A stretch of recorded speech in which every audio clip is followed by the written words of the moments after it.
Welcome to our June special series, Interview with the Witches. Yes, I am your host, Aluna Tarot, and I'm joined always by my ever-faithful and loyal co-host, Taruk Bashal. Good evening.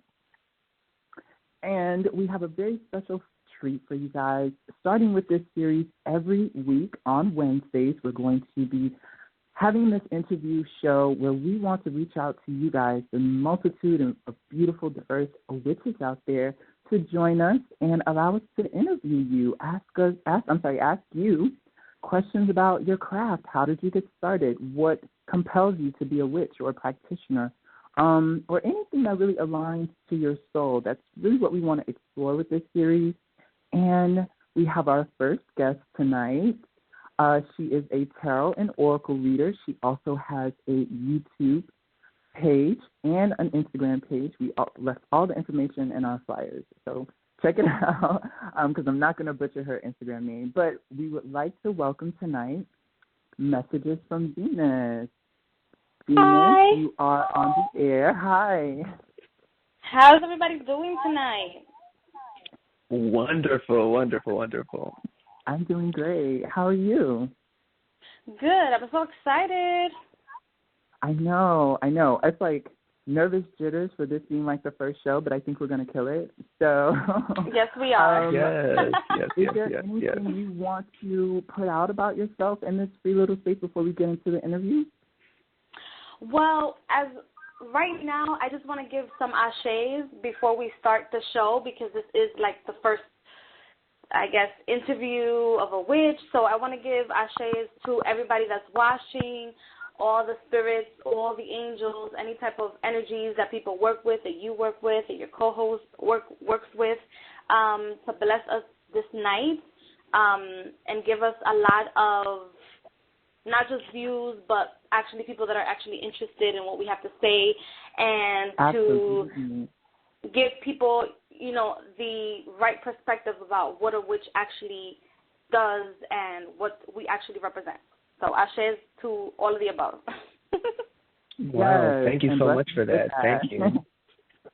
Yeah. So let's get it started. You like to? Yes. Okay, so go. My first question for you, Venus, is how did you discover your spiritual path as a witch or a pagan? And along that path, when did you discover tarot? I was born into this lifestyle, I can say. I'm going to call it a lifestyle because it is like from you wake up in the beginning of the day, for when I wake up in the beginning of the day until I go to sleep, this is my lifestyle. This is how I live my life. But for a very long time, I negated that part of my life. There's been many, many stories of things that I would do or say during my childhood. My parents have their own little story or stories about incidents or experiences they had in the craft, even though for the most part they considered themselves Catholics. But we always had that witchcraft energy. We always had incense going on in our house. Holy water was always present in the house. My mom was part of she was part of a Christian group, but in the Christian group, they knew alchemy for whatever reason. They knew some people in churches, they say like cast out a demon, or they knew how to like calm people down, or I don't like to say cast out demons because that's really not what it is, but as far as like their soul or getting in contact with whatever imbalances they had in their bodies, they know how to do that. And as a kid, I was told to like go into the back room, don't really come out, but I was always watching. I was always into like what was happening behind closed doors. And then I negated that for a long time in my life. I negated my spirituality. I stopped going to church. I became an alcoholic. And then by the time I was like, maybe like 21, 22, I started going into my past again and like revisiting what I had left behind, some like in the New Age community, they like to say, you know, people that are sleeping or not the New Age community, but in our community, we like to say people that are sleeping. As a child, I was never allowed to go to sleep because I was always aware of spirituality. So I guess you can say I was born into it. Very interesting. So along that what path, about tarot? And then tarot, I had experiences where I was learning about my background. I'm Dominican, but I'm really a mutt, and the stories about how our families came about or came to be, and my background, I somewhere along the line realized that we had gypsy bloodlines within our family that nobody really likes to talk about. They don't really like to call them gypsies. They would just call them travelers that were escaping some type of issue or some type of racism in Spain or in Africa or in France or even in Haiti. So we had a lot of that in our background. And somewhere along the line, I've met people here in New York. They were psychics, and I got myself a consultation, and it was the first time that I saw somebody actually use the Rider-Waite system when I got the reading. And I was like, wow, because when I would see my aunt work cards, they don't work the Rider-Waite system. They work like Marseille or you could say it's like a Marseille or like playing cards. So I started like researching and really getting into it, and so the people that I was associating myself with were gypsies in the city of New York, and they were teaching me alchemy. They taught me how to read the cards. They told me, this is how you start, and then I started reading in the streets of New York. Nice. Okay, so to go off of that question, you talk about your family and some of the members of your family actually upholding that heritage and sticking with the roots of cartomancy. So are you yourself a solitary witch, or are you a part of your family's coven? Are you a part of a coven at all? I'm not part of a coven at all. Actually, my family, they have a very weird way of practicing because I don't know if it was back in the days due to either slavery. I'm not quite sure. Like our family doesn't really know why our family keeps things on the low, I should say. And the people that are actually practicing, they're not part of a coven, even though they're baptized into the Palo tradition, and they understand what Palo is. From my mom's side of the family, I know my great-grandmother. Yes, my great-grandmother, she knew about herbs. People would come to her if they had issues with fertility and trying to have babies. And so she was a medicine woman. Yeah, she was a medicine woman, very into her spirituality, but we don't know much about it because nobody kept records.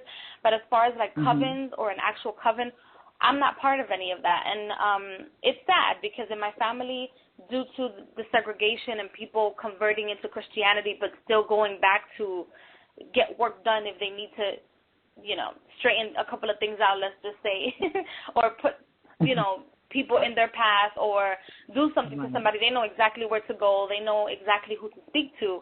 And most of my family members, they go to Haiti. Now, I don't know how they know to go to Haiti or who they know to speak to over there, but the story goes that my great-grandmother's she had her kids in the Dominican Republic, but she was Haitian. And then she married my great-grandfather, who was Spaniard. And so then I guess somewhere along the line they knew where to go, but I'm not quite sure if our family is still connected to family members that we might have in Haiti. Right. So let me ask you, what would you say the benefits of being a solitary practitioner are, if there are any to you? There's a lot of benefits because you get to see everything from a different perspective.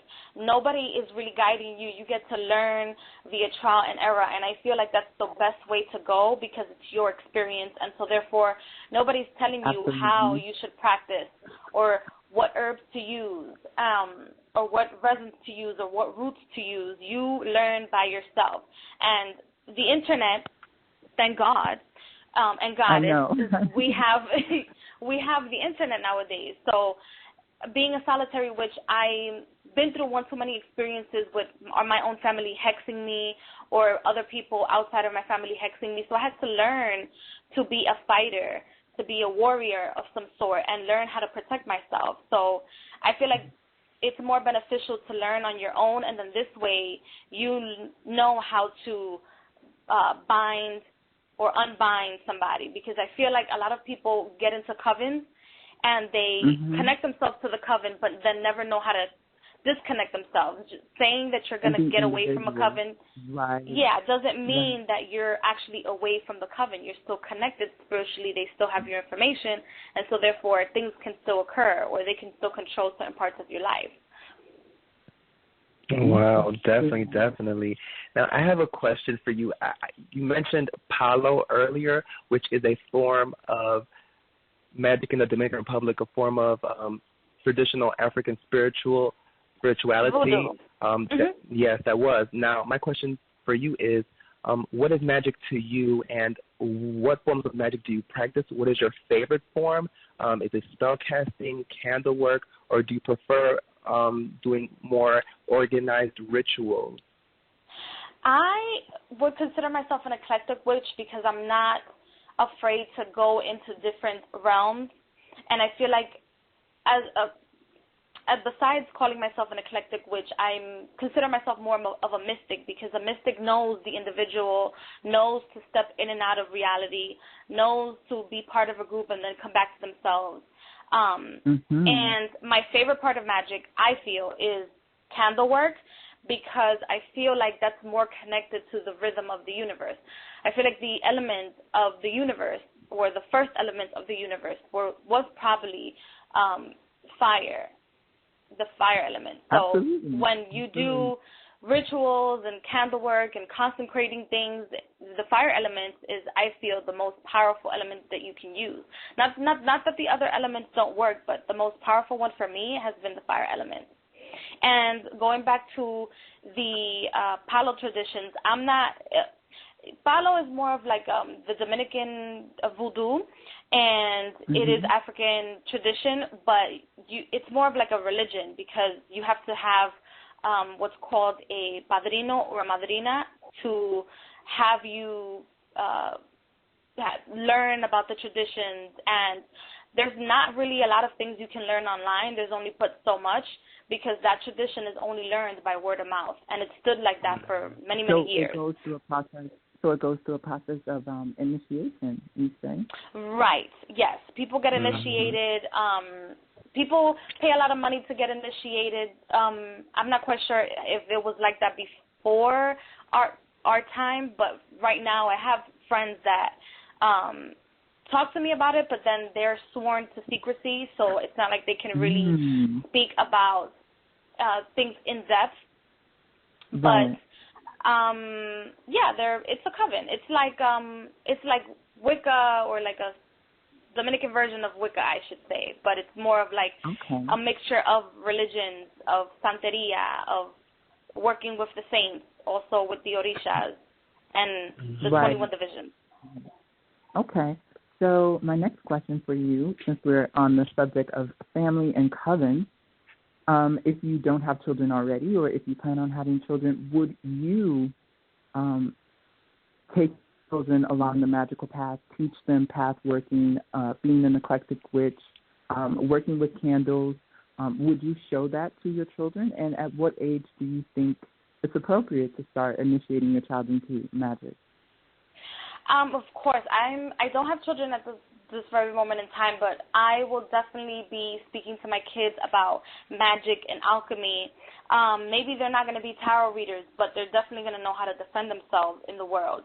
And if they ever decide to go into some sort of religion, whether that religion be Christianity or Palo or Yoruba, whatever the religion they choose, I will still be okay with that. But I feel like once I get pregnant, I will speak to my child, because a lot of people, they're like, you speak to them when they're like a certain age, but the child, when it's in its mother's womb, understands the frequency of your tone of voice, and it collects the frequency of people. So when you speak to a child and you're just there rubbing the belly or speaking to the belly, the child is intaking all of that.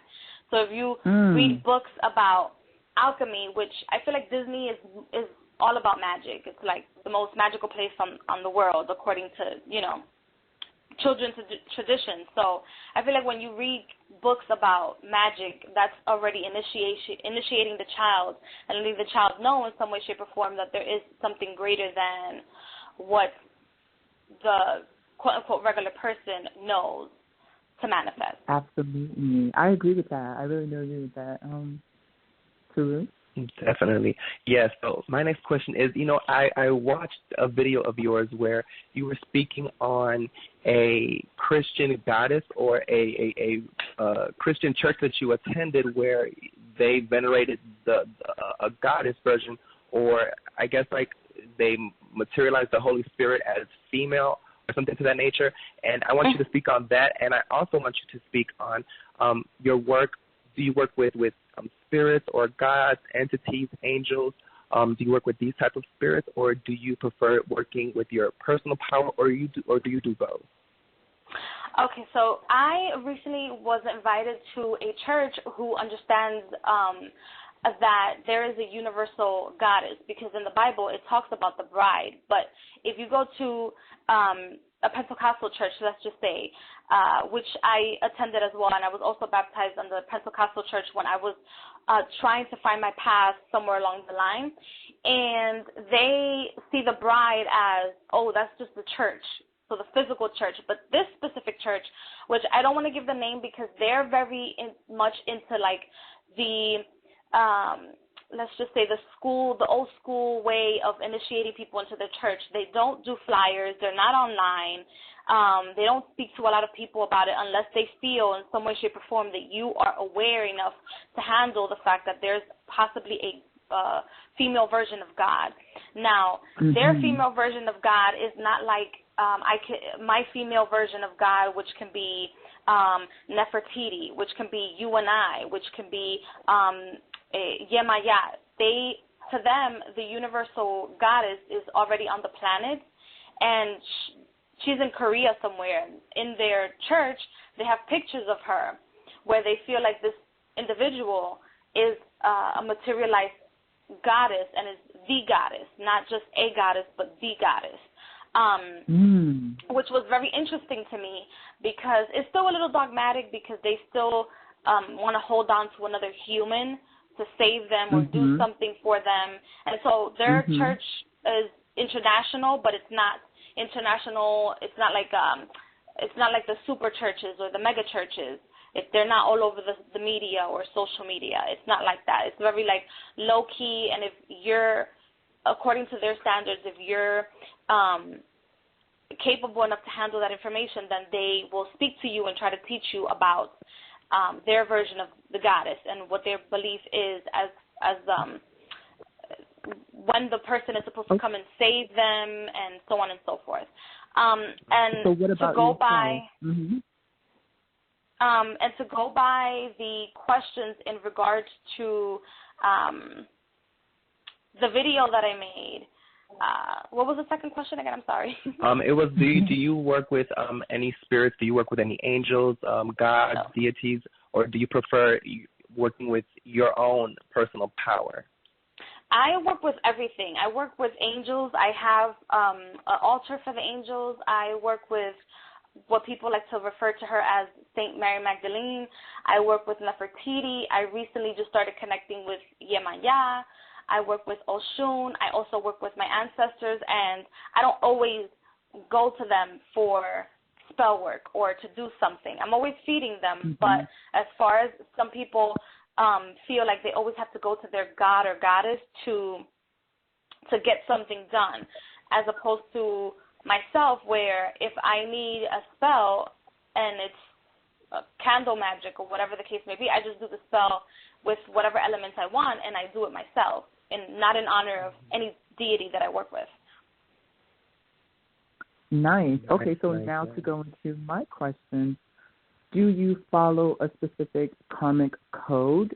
When it comes to black magic, because that's like the big topic. Everyone wants to be the darkest witch, the baddest witch on the block. How do you feel about hexing, cursing, placing the hatch, whatever you want to call it, stepping on the thumb. How do you feel about that form of magic, and would you say you would use it as an assault or only to defend yourself?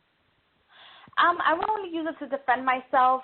I know a lot of people feel like when I first started my path and as a witch, I was talking to my boyfriend about it, and in his mind, witches only do hexes, only because most people that go to witches, especially in the Dominican Republic, and they go to witches when they need something terrible done. Now it's up to that witch to either do it for them or not, and not everybody does it. Like, I've met people that are just like, you're not going to do this on my altar. Like, this is not the type of witch that I am. But as far as if you need to hex somebody and you need to defend yourself, you can definitely do that.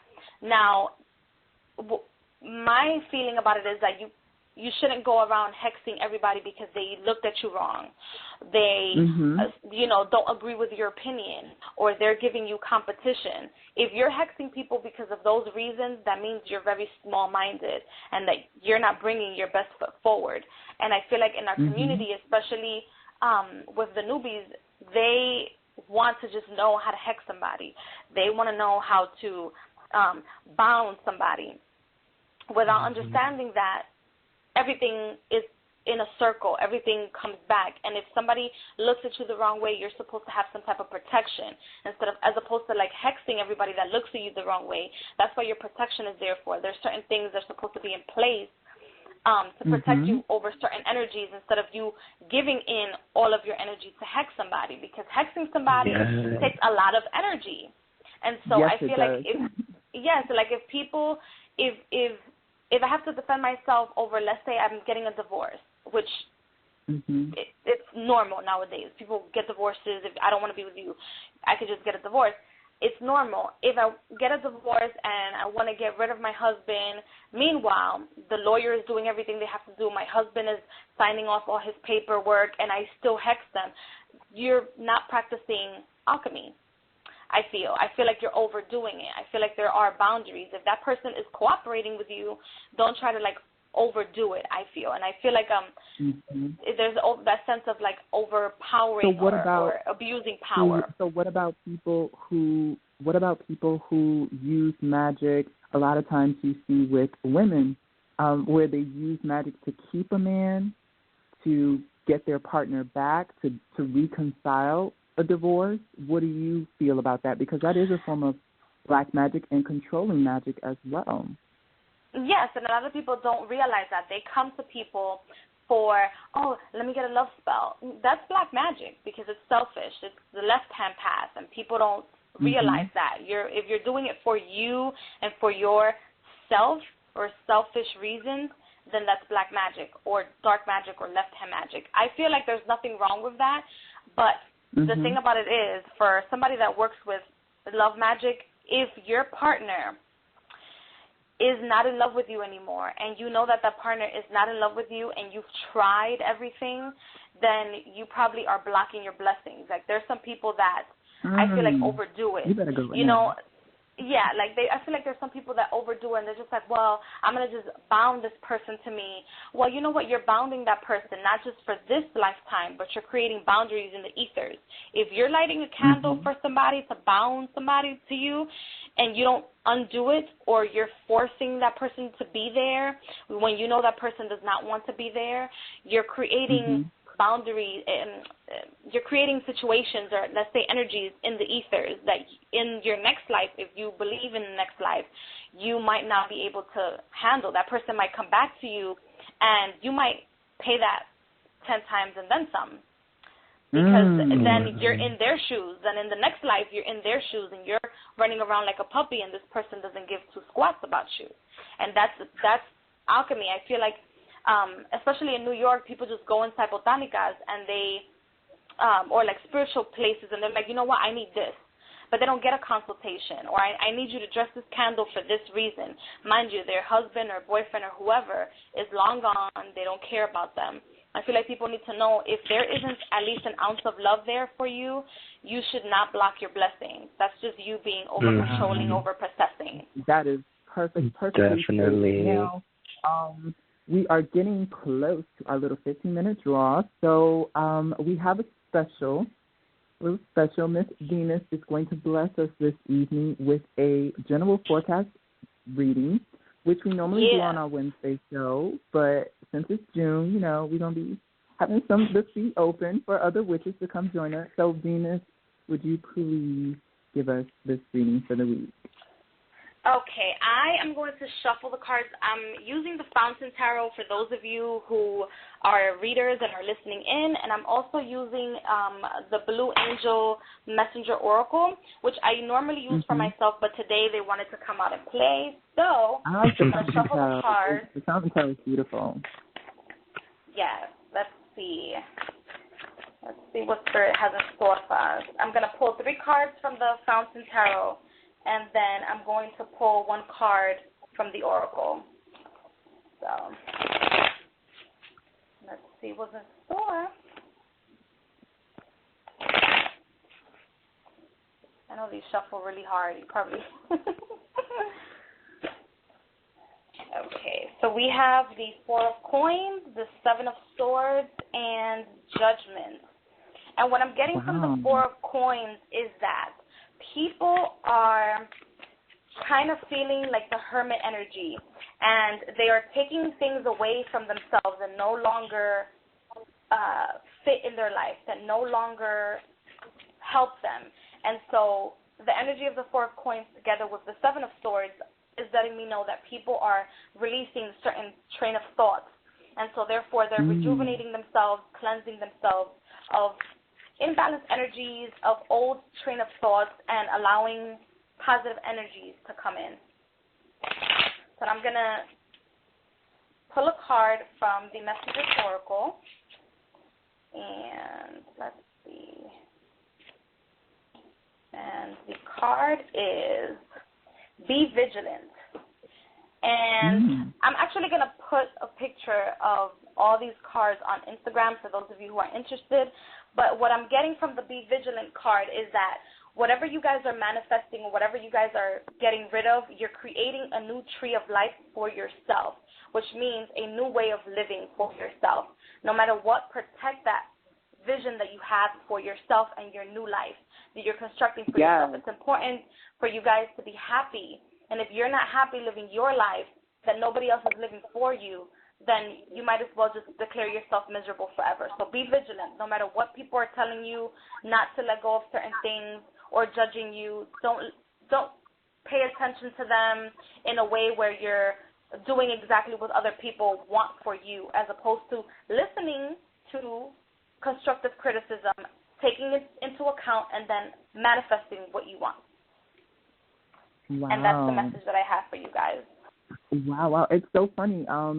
My card pull for the day, as I'm doing the tarot challenge, was the 4 of Pentacles. So that's very interesting that you saw that card. I think the reading was excellent. I think we all could use that sort of advice.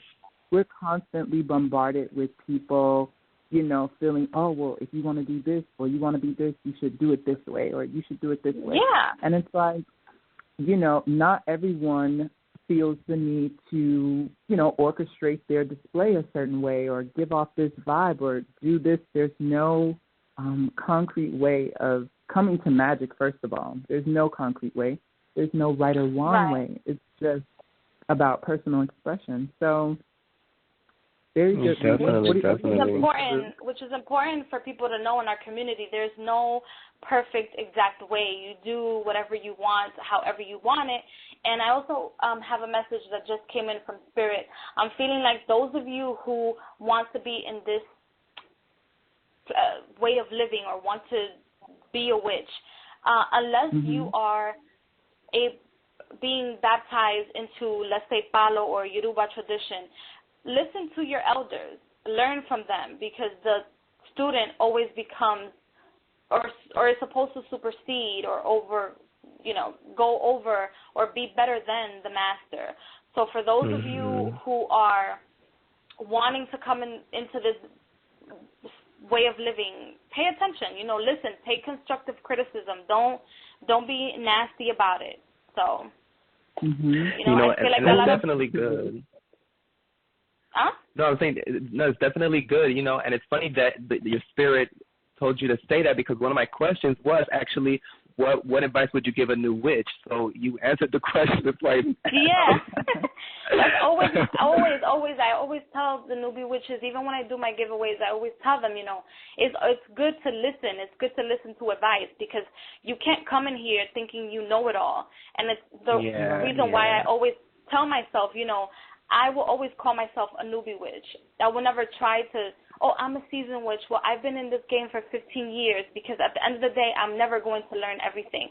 There can be a newbie witch that has so much intention and has, other ideas that I didn't see, and that doesn't make me a lesser of a witch, or doesn't make that person lesser of a witch either. So that's always my advice.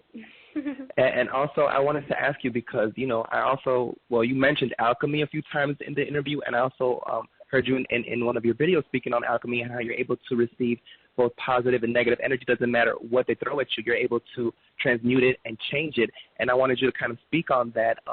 How is it that you're able to, receive these energies and change them, and you don't let negativity or what people say or even what they throw at you, whether that be magical energy, however. So can you speak on that a little bit?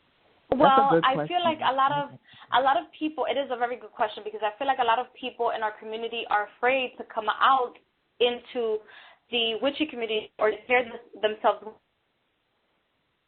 hexing them. True, there are witches out there that live for hexing and only create karma upon karma for themselves. And I feel like when people do that, and you come into being into this community already with that mindset of, I'm going to be hexed, you're literally hexing yourself. So what I do when somebody tells me, I hexed you, or when I feel like these energies are approaching, or I feel like somebody sent something my way, I don't give it thought. And that in and of itself will neutralize the energy. Instead of me, getting a candle, getting my herbs, getting my sage, my air elements prepared, I literally just don't even feed it. And I'll do a bath. I'll do a protection bath for myself. I'll do a sea salt bath for myself. I'll do a prayer for myself, which is something that a lot of witches don't even like to say, like, I don't pray. And prayer is very important. But I feel like alchemy is very important, because when I first started, I didn't realize that I was already doing it and how comfortable I was within the darkness until I started watching videos and reading books. And one of the people that I need to shout out here in our community, especially in the YouTube community, is a Star Goddess. I was never one of those witches or people that were comfortable in meditating with the light on or meditating when outside. I was always comfortable in the darkness, and I would see that my manifestations will come through quicker in the darkness. And she has a whole playlist about that, so you guys can go check it out. And she also talks about the importance of alchemy. It's not all about, I'm going to light a candle to reverse whatever this person did for me. Don't even give it that energy. And I know that sounds very, quote-unquote, new agey, but it literally works that way. The moment you acknowledge the fact that somebody hexed you and you give into that, as opposed to, okay, I know that somebody hexed me, but you know what? I'm going to get up. I'm going to look pretty. I'm going to get pretty. I'm going to do myself a bath. And just by doing that, you neutralize those energies. And then you can go ahead and do the reversal or, do whatever spell you want to do, or how incantations or rituals you want to do to protect yourself.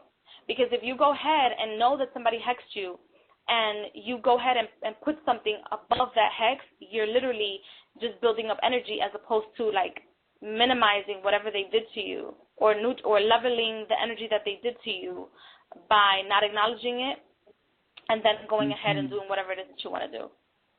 You better go in, Tina. You have first show and this is I learned all of this by being hexed one too many times, and I'm sure people are still out there trying, but it's you learn. Yeah, you learn the hard way, but you learn. I agree. Wow. I completely agree. That is how you learn. It's through experience, trial and error.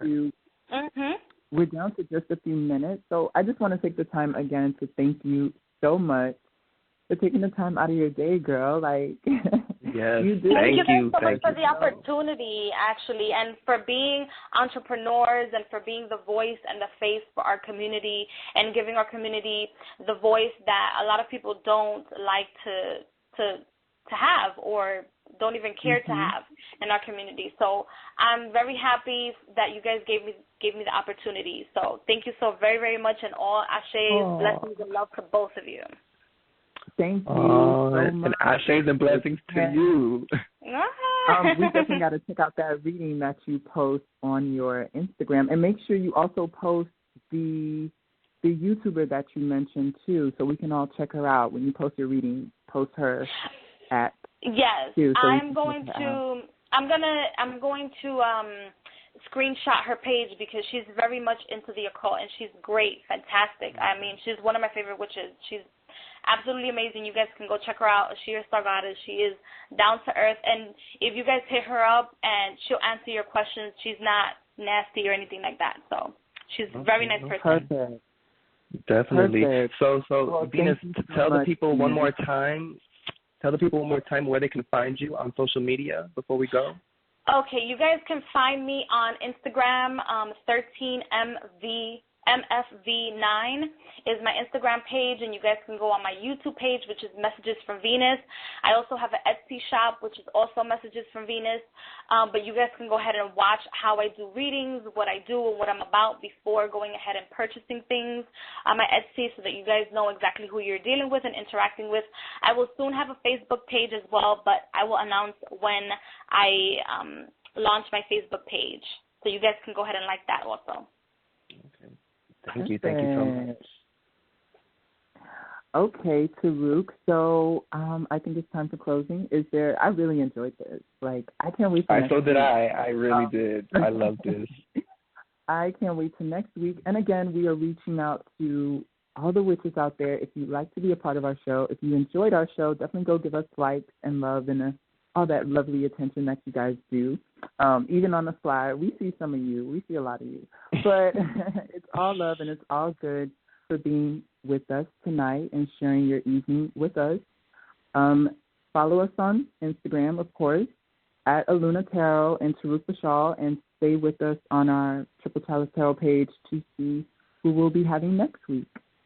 And with that, I want to wish you guys a wonderful good night.